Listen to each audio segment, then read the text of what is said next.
Hey, good evening, guys. KB5 MIQ Big Boy.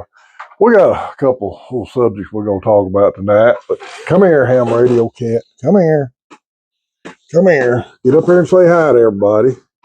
You running around here like you're fussing about everything. Stay up here in my lap. All right, well, get out. All right. Guys, been busy this week. Hope I can get another video out Saturday night. I'm in the middle of a state sale on my dad's property, so we kind of got that going on. Before we get into tonight's subject, I'm going to tell y'all something. You know, I always talk about sign up for MTC's mailing list and check his used gear out. And we'll give you a good example why you should check his used gear out.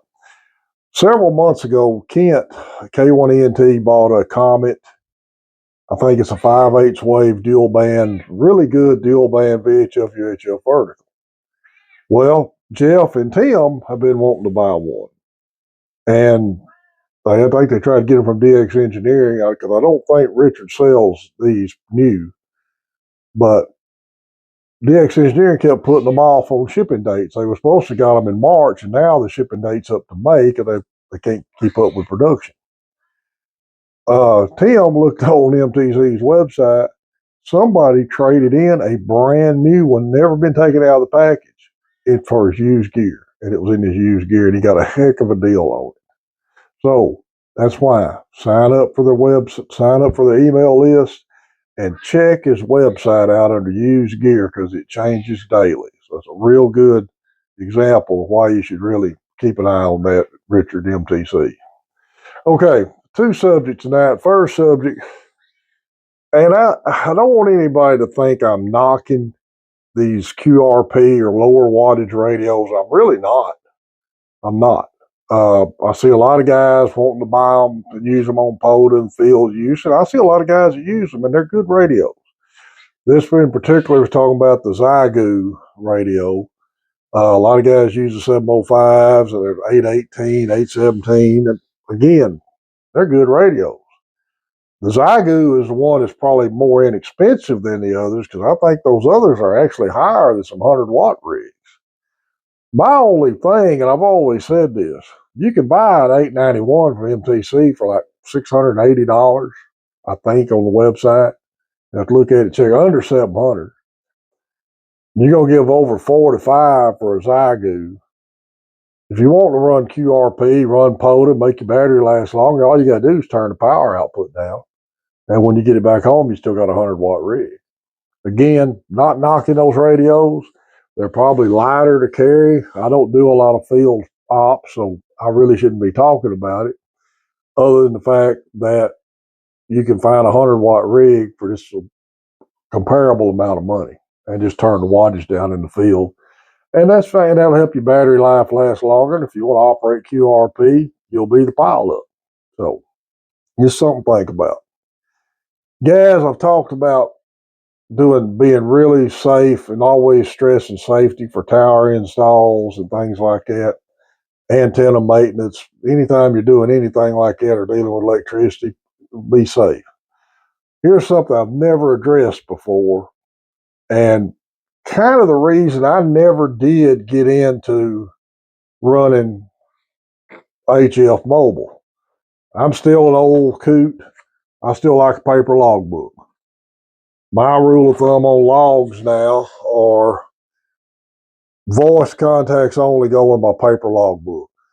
When I'm doing FT8 on a grid tracker, automatically uploads it to logbook of the world, and I manually put them on QRZ. And I'm probably going to subscribe to QRZ, just let all that be an automatic load up for FT8. But running mobile, back in my day when I first started doing it before cell phones, I always couldn't figure out how I could keep up with the logbook running mobile because you're trying to drive. You got to be safe driving. You got to pay attention driving.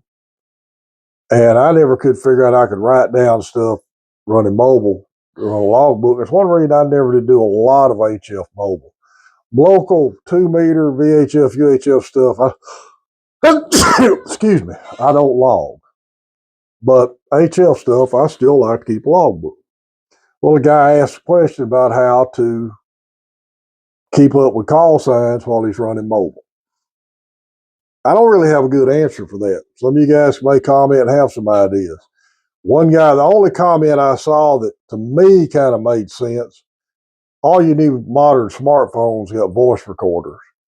Just turn your voice recorder on your phone, put it in your pocket while you're talking, and you just have to, when you make your contact, when you clear the contact, you might have to go ahead and say what time it was so your voice recorder will pick it up. But I don't really have a good answer for that. The main thing, if you're going to run HF mobile, is being safe driving. You don't want to get caught up looking over here, twisting VL4 knobs and changing bands and changing modes and stuff while you're driving and become a distracted driver. You know, you see all kinds of accidents, people texting on their phone, talking on their cell phone, not paying attention. And in lots of states, it's illegal to use a cell phone in a car unless you have a hands-free device, which most of these new modern cars have sync, where it syncs up your cell phone to your car. But we don't want to get ham radio a bad name for people having accidents talking on radio going down the road trying to do so. So if you're going to run HF Mobile, and there's nothing wrong with it, Carl's running a lot of HF Mobile on 10 meters right now and having a good time with it. I guess I need to ask him how he's keeping along. But only thing I can think of, set your cell phone to record and do it something like that. Unless you got a photographic memory, and I don't. I'd forget a call sign. When I'm here in the shack, I got a notepad that I'm writing call signs on, even if I don't work them. If I hear a DX station I'm going to try to work, I've already got the call sign wrote down. And if I'm seriously going to try to work him, I've probably already got him pulled up on QRZ. So if I work him, all I got to do is put the data in right then. Running mobile's different. You do not want to be distracted driving. You can have a lot of fun with ham radio running mobile, but don't do anything in it that'll make you distracted while you're driving and cause you to have an accident. Guys, we're at 1837. I appreciate it. Every one of y'all subscribe to the channel. Got any comments? Leave me a comment. Shoot me an email. My email is good on QRZ, and I'll try to remember to put it in the description of this video. Y'all remember K1ENT? He's got his Broken Circuit Ranch store open, and the slide will be in right after MTC with his info on it. Guys, appreciate everybody subscribe to the channel. It's KB5 MIQ Big Boy 73.